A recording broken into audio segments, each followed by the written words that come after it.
There is a new federal rule that affects people with disabilities, and I promise you, most people on SSDI, SSI, and Medicaid have absolutely no idea it exists. That is a problem, because whether this rule helps you or hurts you depends almost entirely on whether you know about it before it hits your mailbox. I am not here to scare you. I am here to make sure you are not caught off guard. So, let's break this down in plain English. No government jargon, no fine print. Just what you actually need to know from someone who lives this life every single day. In 2026, the federal government finalized new rules affecting how disability benefits and protections are structured, specifically around work incentives, income reporting requirements, and accessibility standards for federal programs. If you are on SSDI, Social Security Disability Insurance, or if you receive SSI, Supplemental Security Income, this directly touches your life. The rule also ties into updates under the Americans with Disabilities Act and expands certain protections for disabled workers navigating federal employment programs. Here is the key thing to understand, and I need you to hear this clearly. These rules are not automatically applied to you. The government does not send someone to your door to walk you through your new options. You have to be aware of them yourself. You have to take action in some cases. And if you do not know the deadlines, the thresholds, or the new reporting requirements, you could accidentally put your benefits at risk without ever meaning to.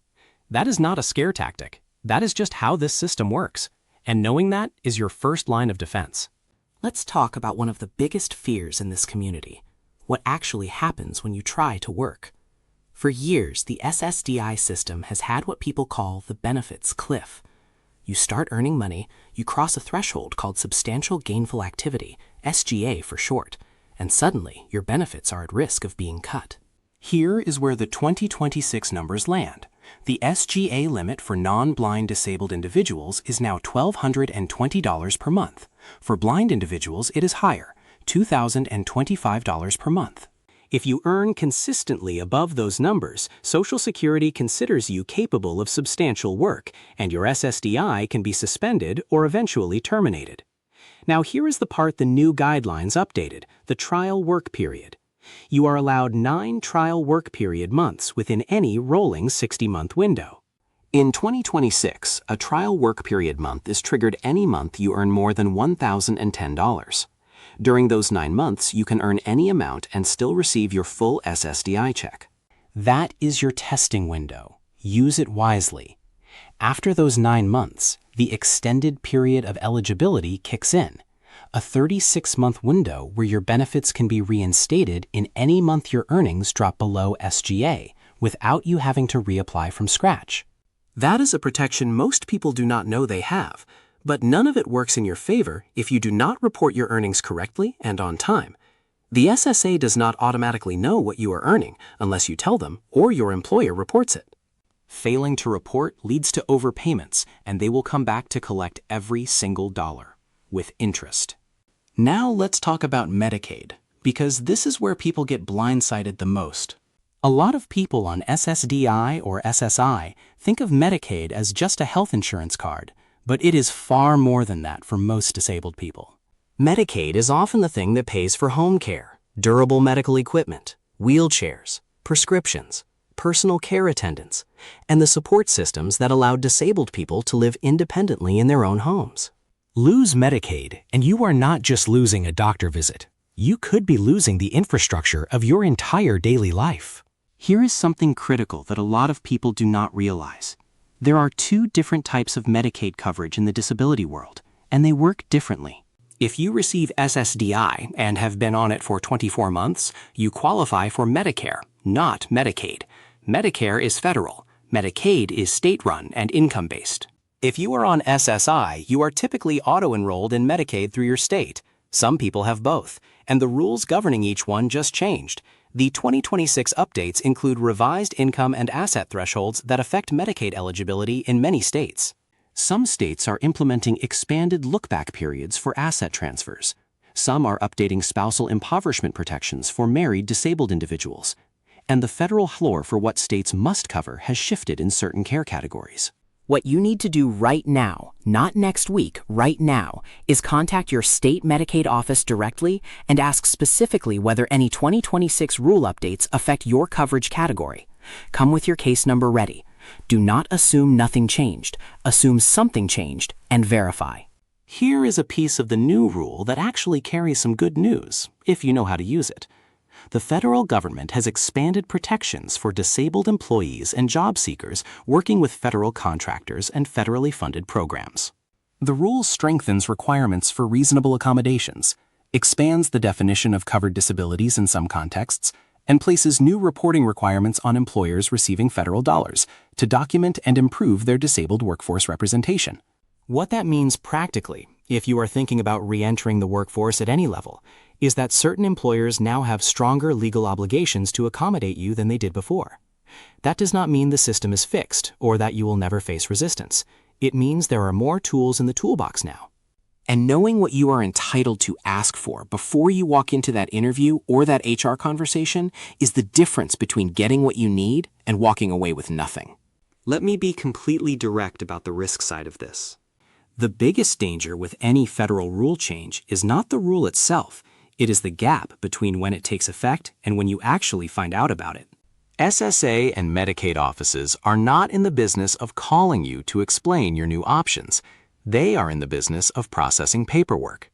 If something changes in your eligibility status and you do not respond on time or you do not report something you were supposed to report, the consequences are not small. We are talking benefit suspensions, overpayment notices demanding thousands of dollars back, loss of Medicaid coverage mid-treatment, appeals processes that drag on for months while you are stuck in limbo.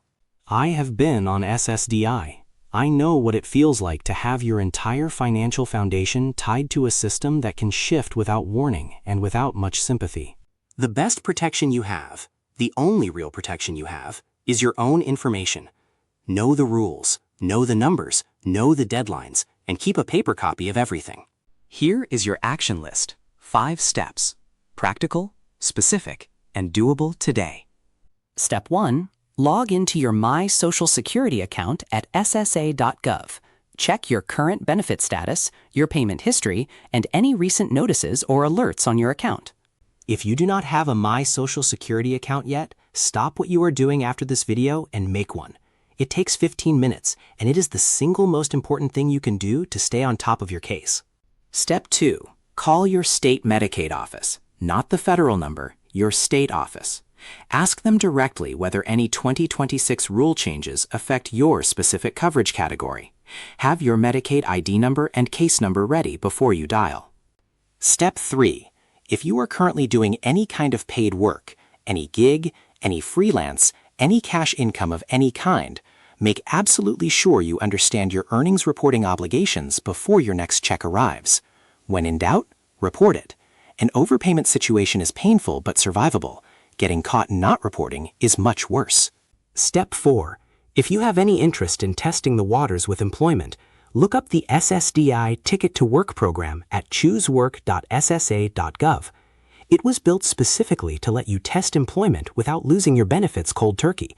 It is free, it is federal, and most people on SSDI have never heard of it. Step 5. If anything in your life has changed in the last 12 months, your address, your marital status, who lives in your household, any new income source, report it to SSA. Changes you think are small can have big effects on your benefit calculation and your Medicaid eligibility. Report first, ask questions later. Here is something I think about a lot. The disability benefits system in this country was built during a time when the assumption was that disabled meant unable. Unable to work. Unable to contribute. Unable to fully participate in society. That assumption is wrong, and slowly, some of these rule changes reflect a shift in that thinking. But the system still has enormous blind spots. It still punishes people for trying to build a better life. It still creates situations where getting better financially can mean losing the very support system that made getting better possible in the first place. That is backwards. And until it is fully corrected, the best thing any of us can do is stay informed, stay engaged, and share what we know with each other.